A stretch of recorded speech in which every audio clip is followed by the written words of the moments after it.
घोटाले या कांड ऐसी घटनाओं को कहते हैं जो बहुत ही चर्चित हो जाती हैं, जिनमें कोई गलत या आपराधिक कार्य करने का आरोप होता है, कोई अनैतिक काम करने का आरोप होता है या जो किसी प्रसिद्ध व्यक्ति द्वारा अपमानजनक कार्य करने से संबंधित होता है।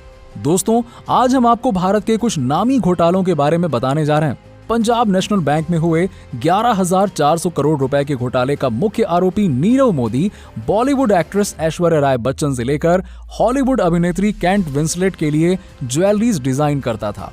भारत का पहला हीरा कारोबारी जो विदेशों में उतना ही लोकप्रिय है जितना भारत में। घोटाला सामने आने के बाद नीरव मोदी के खाते फ्रॉड घोषित करके उन्हें सील कर दिया गया है और उन पर जांच बैठा दी गई है। नीरव के साथ साथ उनके भांजे मेहुल के खाते भी सीज कर दिए गए। नीरव मोदी की हीरा ज्वेलरी के मार्केट में गहरी पैठ बताई जाती है। उनके डिजाइन किए गए हीरे के आभूषणों को हॉलीवुड और बॉलीवुड सेलिब्रिटीज में हाथों हाथ लिया जाता है। नीरव के परिवार में पत्नी एमी और भाई निशाल हैं। बताया जाता है कि नीरव एक दोस्त के कहने पर हीरा ज्वेलरी की डिजाइनिंग के क्षेत्र में आया था और जल्द ही उनके द्वारा डिजाइन की गई ज्वेलरी को देश विदेश में पसंद किया जाने लगा। नीरव की खासियत यह है कि वो अपने डिजाइन के लिए चुनिंदा हीरे लगाते हैं और उनकी तलाश में देश विदेश की यात्रा किया करते हैं। मोदी की उम्र 48 साल की है और उनका नाता डायमंड कैपिटल कहे जाने वाले बेल्जियम के एंटवर्प के मशहूर डायमंड ब्रोकर परिवार से संबंध रखते हैं। नीरव मोदी की पढ़ाई लिखाई भी बेल्जियम में हुई। मोदी खुद को ज्वेलरी डिजाइनर कहते हैं, लेकिन असल में वो 2.3 अरब डॉलर के हीरा साम्राज्य के मालिक कहे जाते हैं, जिसका नाम है फायरस्टार। इसी ब्रांड की बदौलत नीरव मोदी फोर्ब्स की 2013 की लिस्ट में इंडियन बिलियनियर की लिस्ट में जगह बना पाने में कामयाब रहे थे। नीरव मोदी के डिजाइन किए गए आभूषण भारत में दिल्ली और मुंबई के साथ साथ लंदन, न्यूयॉर्क, लास वेगास, हवाई, सिंगापुर, मकाओ और बीजिंग जैसे शहरों में इनके ब्रांड्स के आउटलेट काफी लोकप्रिय हैं और बड़ी हस्तियां अक्सर मोदी के साथ डील करती हैं। नीरव मोदी मॉस्को के दीवाने हैं और उनके अधिकतर डिजाइन्स वहीं से प्रेरणा लेकर बनाए गए हैं। नीरव मोदी ने 2010 में गोलकुंडा नेकलेस डिजाइन किया था, जिसकी नीलामी 16 करोड़ के आसपास हुई थी। नीरव अपने डिजाइन के लिए प्रेरणा लेने के लिए दुनिया के तरह तरह के म्यूजियम के चक्कर काटते हैं और उनके द्वारा बनाए गए एक हीरे के नेकलेस को एक सेलिब्रिटी ने 50 करोड़ रुपए में खरीद डाला था। वो मुख्यतः हीरे की ही ज्वेलरी में डिजाइनिंग किया करते हैं और ऐश्वर्या राय बच्चन उनके डिजाइनिंग की दीवानी है। मोदी की स्टारडम 110 अरब रुपए के आसपास बताई जाती है और फायरस्टार कंपनी का राजस्व 149 अरब रुपए बताया जा रहा है। पीएनबी घोटाले में फर्जी तरीके से साख पत्र हासिल करने के मामले में उनके खाते तो फ्रीज हो ही रहे हैं, लेकिन साथ ही नीरव मोदी की अंतर्राष्ट्रीय प्रतिष्ठा पर भी बड़ा धब्बा लग जाएगा।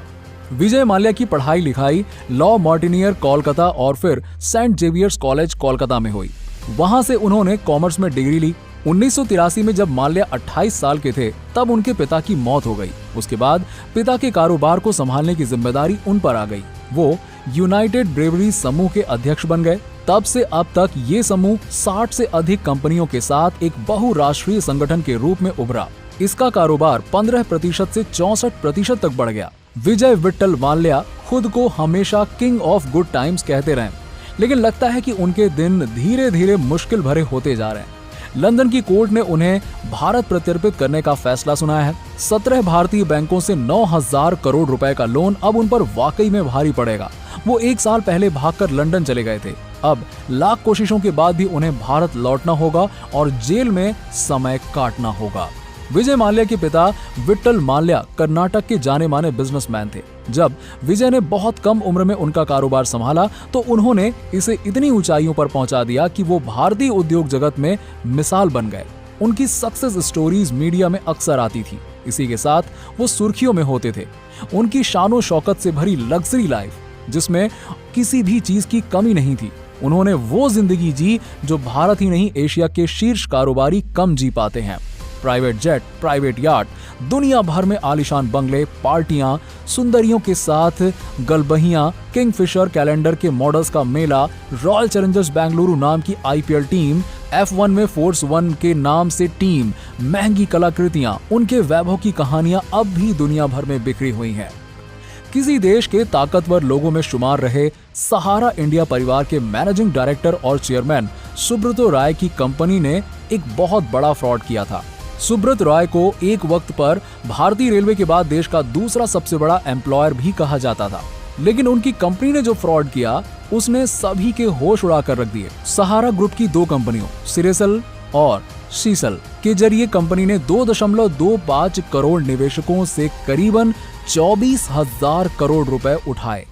इसके बाद इन पैसों का कैसे और कहां इस्तेमाल किया गया, इसका कोई रिकॉर्ड नहीं था। सेबी को एक दिन शिकायत मिली कि सहारा ग्रुप अपनी कंपनियों के जरिए गलत तरीके से पैसा उठा रही है। वहीं जब अनियमितता का पता लगाया गया तो सेबी ने दोनों कंपनियों को बैन करके निवेशकों के पैसे 15% रिटर्न के साथ देने को कहा। वहीं जब मामले की जांच हुई तो पता चला कि कई निवेशक तो मिले ही नहीं। इसका मतलब ये कि फर्जी निवेशकों के नाम पर मनी लॉन्ड्रिंग की गई।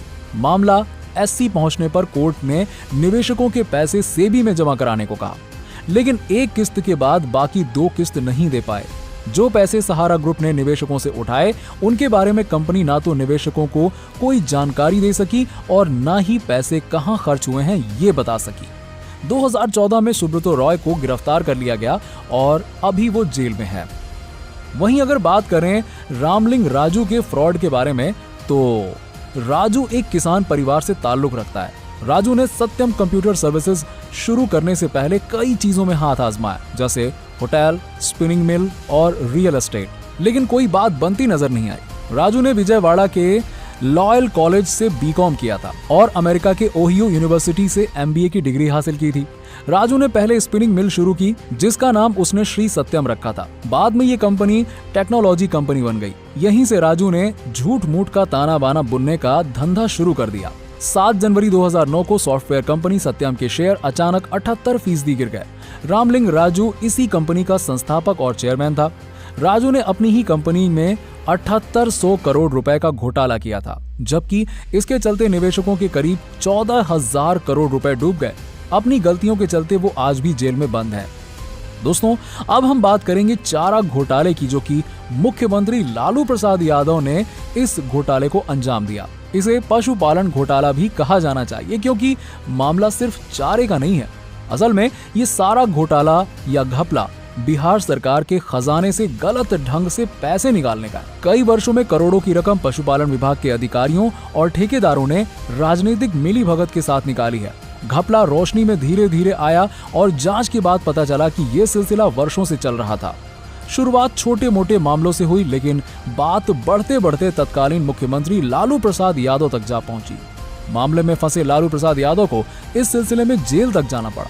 उनके खिलाफ सीबीआई और आयकर की जांच हुई, छापे पड़े और अब भी वो कई मुकदमों का सामना कर रहे हैं। आय से अधिक संपत्ति के एक मामले में सीबीआई ने राबड़ी देवी को भी अभियुक्त बनाया। अब्दुल करीम तेलगी का जन्म 1961 में कर्नाटक के खानपुर में हुआ था। पिता रेलवे में कर्मचारी थे, मगर वो बहुत जल्दी गुजर गए। परिवार की जिम्मेदारी उस पर आ गई। उसने स्टेशन पर ठेला लगाकर फल बेचे, सब्जी बेची। किसी तरह इंटरमीडिएट की पढ़ाई पूरी की। सऊदी जाने का ट्रेंड चल रहा था, सो वो भी निकल गया। पैसे कमाने की लत अब आदत बन चुकी थी। 7 साल बाद लौटा तो पहुंचा माया नगरी के राज्य महाराष्ट्र में। 1980 का दशक था। उसने पहले फर्जी पासपोर्ट बनाने का काम शुरू किया। काम चलता रहा। 1991 में उसको मुंबई पुलिस ने इसी फर्जीवाड़े में गिरफ्तार किया, मगर उसका ये जेल दौरा उसके लिए फायदेमंद साबित हुआ। एक साथी कैदी ने उसे बताया कि हर्षद मेहता शेयर घोटाले के बाद बाजार में स्टैंप की कमी हो गई है। तेलगी को कथित तौर पर जानकारी मिली कि लोग पुराने शेयर ट्रांसफर सर्टिफिकेट से रिन्यू स्टाम्प निकाल रहे हैं और उन्हें इस्तेमाल कर रहे हैं। अब्दुल करीम तेलगी स्टैंप पेपर घोटाले का मास्टरमाइंड था। 16 राज्य में फैले थे इसके तार। 2001 में उसे अजमेर से गिरफ्तार किया गया था। 20,000 करोड़ का ये घोटाला भारत के सबसे बड़े घोटालों में से एक है।